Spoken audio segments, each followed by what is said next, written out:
जाऊंगा।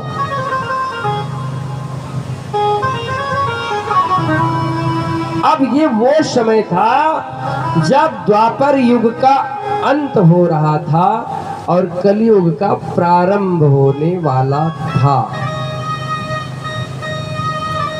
कलयुग में बहुत बुराइयां हैं, बहुत सारी, लेकिन कलयुग में कुछ अच्छाइयां भी हैं। कुछ अच्छाइयां भी हैं कलयुग में। 2 मिनट में उसी पर बात करता हूं।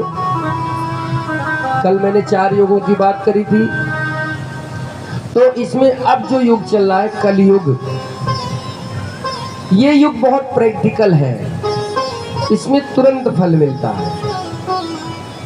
इसमें गलत सोचने का फल तो नहीं मिलता। अगर गलती से मन में कोई बुरे भाव आ गए किसी के प्रति तो उसका फल नहीं मिलता, इसकी माफी है, और युगों में नहीं। लेकिन इसमें एक अच्छाई ये है कि आप जैसे कोई अच्छी बात सोचते हैं और कर नहीं पा रहे हैं कलयुग के प्रभाव से, तो उसका भी फल बनता है। जैसे आपका मन हुआ कि क्या बताऊं, मेरे पास पैसा नहीं तो मैं भी भागवत में सहयोग करता। आपने चाहा, कर नहीं पाए, तो फल बनेगा, आपको पुण्य फल मिलेगा कि आपकी इच्छा तो थी, आप कर नहीं पाए। किसी भूखे को आपने देखा, क्या हाँ ये तो बड़ा भूखा है, क्या बताऊं, मेरे पास पैसे होते तो मैं इसे देती, मैं इसे कुछ खिलाती। आपका मन तो था, आप कर नहीं पाए, तो उस पुण्य का फल मिलेगा। मानसिक पुण्य का फल मिलेगा, मानसिक पाप का फल नहीं मिलेगा इस युग में। और युगों में था, अगर आपने गलती से भी सोचा कि आय हाय इसका नाश हो जाए, तो अभी आपने खाली सोचा है, किया नहीं है, तो भी आपको उसका दंड मिलेगा। और युगों में कि आपने सोचा क्यों। कलयुग में इससे थोड़ी मुक्ति है, इसका पाप नहीं लगेगा। सोचना मत ऐसे, लेकिन इससे थोड़ी छूट है।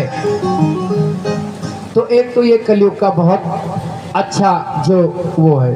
दूसरा सबसे बढ़िया क्या है कलयुग में?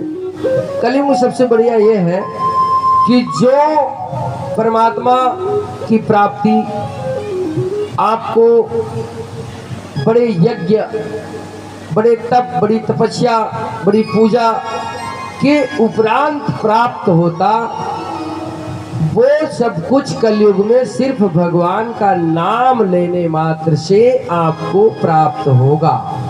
क्योंकि ये युग ही ऐसा है, इसमें पूजा बनेगी ही नहीं, धर्म बनेगा ही नहीं, कर ही नहीं पाओगे। अकेले करोगे, 4 लोग तुम्हें करने नहीं देंगे, वो पापी हो चुके हैं, उनका मन मैला हो चुका है, वो आपको टोंड मारेंगे, वो आपको अरे भागवत करे, अरे ऐसे कर रहे, वो आपको हटा देंगे। ये कली का प्रभाव है, किसी का दोष नहीं, ये कलयुग का दोष है।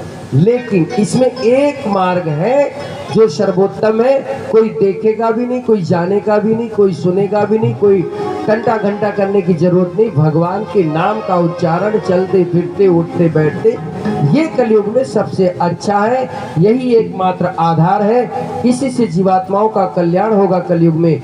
और ये कथा वथा बंद हो जाएगी बहुत जल्दी, कोई नहीं सुनेगा, सब बंद हो जाएगा। पूजा पाठ हवन यज्ञ तब और लोग नाना प्रकार के दुख भोगेंगे, क्योंकि धर्म नहीं होगा तो अधर्म बढ़ेगा। भाई या तो धर्म होता रहेगा तो अधर्म दबा रहेगा, अगर धर्म बंद हुआ तो अधर्म पैर फैलाएगा। अभी आप जहाँ कथा सुन रहे हो, फिर यहाँ लोग बोतल ले लेके बैठेंगे, ये हो ना तय, ये तय है। कोंडली में मैं गया, मैं पुरानी कोंडली कथा के लिए, वहाँ मन था मेरा, एक मंदिर है, पार्क है बहुत बड़ा, मैंने कहा यहाँ कथा। मैं गया, पूरा पार्क भरा था, और पार्क में लोग शराब की बोतलें लेके बैठे थे और ताश की गट्टियां लेके जुआ चलता। मैंने कहा भैया हमको कोई 10-5 लाख रुपया भी दे दे तो मैं यहाँ कथा नहीं करूंगा। बोलो वृंदावन बिहारी लाल की जय। अगर धर्म नहीं होगा तो अधर्म का बढ़ना तय है। इन्हीं बच्चों को हमारे, इन्हीं परिस्थितियों को हमारे बच्चे फेस करेंगे। इसीलिए मेरा थोड़ा जोर रहता है कि ये सब चलता रहे, लेकिन इकला तो मेरे पे भी नहीं होगा, कलयुग कहीं ना कहीं मुझे भी दबाएगा। तो खैर, भगवान का नाम लेते रहिए, जहाँ भी रहिए, जैसे बने, जितना बने, तो उसमें कल्याण है। एक ये सबसे अच्छा इसमें